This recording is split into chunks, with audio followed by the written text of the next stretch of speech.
Bonjour, alors aujourd'hui pas besoin de guitare, on va faire un petit cours de découverte pour certains, de rappel pour d'autres, sur le rythme. Parce que c'est bien joli de savoir quelles notes on joue, mais il s'agirait de savoir quand les jouer. On est parti. Alors, le rythme, qu'est-ce que c'est? C'est la notion qui va nous permettre de savoir quand jouer les notes. Sur la partition ou sur la tablature, on a les cordes et les cases qui nous indiquent quelles notes on va jouer. Mais maintenant, voilà, il faut les jouer au bon moment. Et ça, c'est le rythme qui va nous le donner. Pour comprendre le rythme, on va utiliser les temps. Les temps, c'est l'unité de mesure qui permet de savoir à quelle distance chaque note est de la suivante. Alors il faut faire attention, les temps, on pourrait les comparer aux secondes, mais les secondes ne bougent pas. C'est-à-dire qu'une seconde a toujours la même durée. D'une seconde à l'autre, il n'y a pas de changement. Les temps, c'est un petit peu différent. Généralement, dans un morceau, les temps ne changent pas. C'est-à-dire qu'ils ont tous la même longueur. Par contre, d'un morceau à un autre, ça peut bouger. Donc il ne faut pas dire un temps, ça dure une seconde, ça dure une demi-seconde, ça dure trois quarts de seconde. Un temps, ça dure un temps, et puis c'est tout. Et on ne va pas du tout faire de parallèle avec les secondes, en fait. Alors, maintenant qu'on sait ce qu'est un temps, et quelle est cette notion un petit peu vague du temps, je vais vous donner un petit conseil pratique pour mieux comprendre et mieux découvrir, utiliser cette notion-là. Le plus simple, c'est d'imaginer que les temps, c'est des espèces de petits réservoirs. Voilà, imaginons que c'est ça. Et ces réservoirs se remplissent toujours dans le même sens. C'est-à-dire qu'on ne revient pas en arrière. On ne peut pas retourner dans le passé. On va toujours de l'avant. Du coup, les temps se remplissent de gauche à droite. Ça, c'est la première chose à savoir. Et la deuxième chose, c'est qu'on ne peut pas passer à un temps suivant si le précédent n'est pas rempli. On ne peut pas avoir un réservoir, le temps il passe comme ça, tac, et après, hop, on passe au temps suivant. Alors qu'ici, il y a un vide. Ça, c'est impossible. Donc il faut toujours faire attention à ce que chaque temps soit rempli avant de passer au suivant.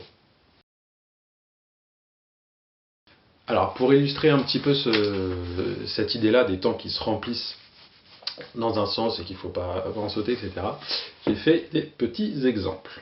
Alors, premier exemple, vous avez sur la pyramide du rythme, qu'est-ce que c'est, combien de temps ça dure. Donc il faut regarder, comme c'est un rapport avec les dessins, on regarde qu'est-ce qu'il y a le même dessin, comment ça s'appelle, combien de temps ça dure.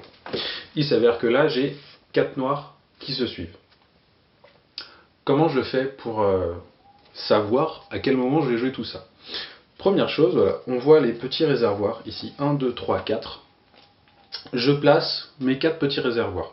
En général, c'est 4, ça peut être 3, ça peut être plus, mais en général, on utilise 4 temps. Donc, je place mes 4 temps sous forme de réservoir, puis j'écris au début du premier 1, 2, 3, 4. Et s'il y en a plus, on continue, s'il y en a moins, on s'arrête. Ensuite, première chose, c'est je commence par le début. La première note va tomber au début du premier temps. Je ne vais pas m'amuser à mettre la première note là en plein milieu. Ça n'a aucun sens. La première note tombe au début du premier temps. Et ensuite, je me dis, qu'est-ce que c'est, combien de temps ça dure? La première note auquel elle est là, qu'est-ce que c'est? C'est une noire, combien de temps ça dure? Un temps. C'est-à-dire que j'ai un temps, et qu'au début, je mets une note qui dure un temps. Donc, logiquement, je la remplis, paf, j'arrive au bout. Mon temps est complet. Du coup, là, je peux passer à la note suivante. Il s'avère que la note suivante, c'est une noire.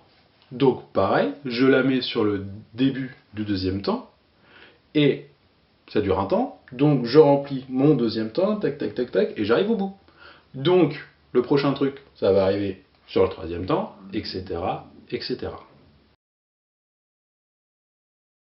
Alors, maintenant que vous avez un petit peu compris avec le premier exemple comment ça fonctionne, on va compliquer un petit peu.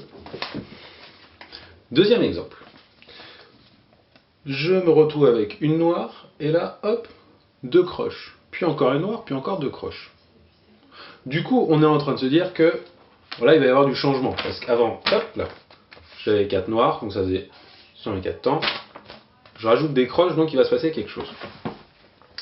Sauf que pas de panique, si on suit toujours le même système, bah, ça va forcément marcher.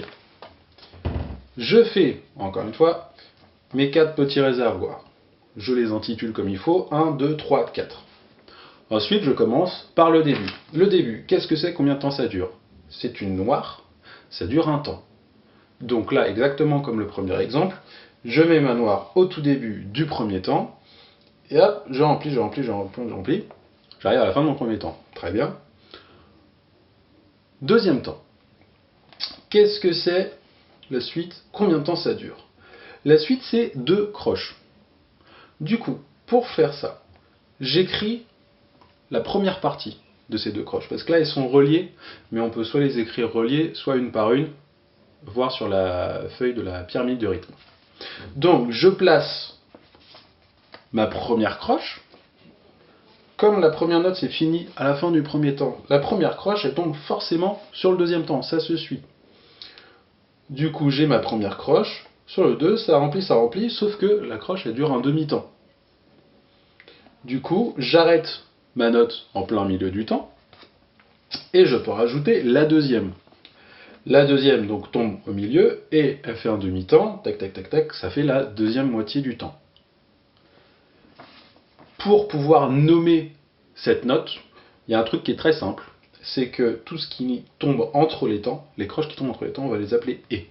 On ne va pas distinguer le et du 1, du 2, du 3, du 4, on va dire justement, ça, c'est le et du 2. C'est-à-dire que le et qui est juste après le 2. Donc, pour résumer, la noire, un temps, tac, la suite, c'est une croche.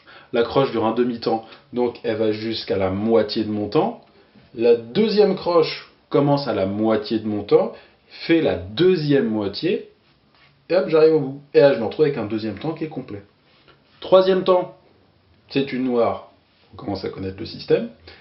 Quatrième temps, je me retrouve avec une croche qui dure un demi-temps, puis une autre croche, un demi-temps. Et là, on a le rythme qui est complet. 1, 2 et 3, 4 et.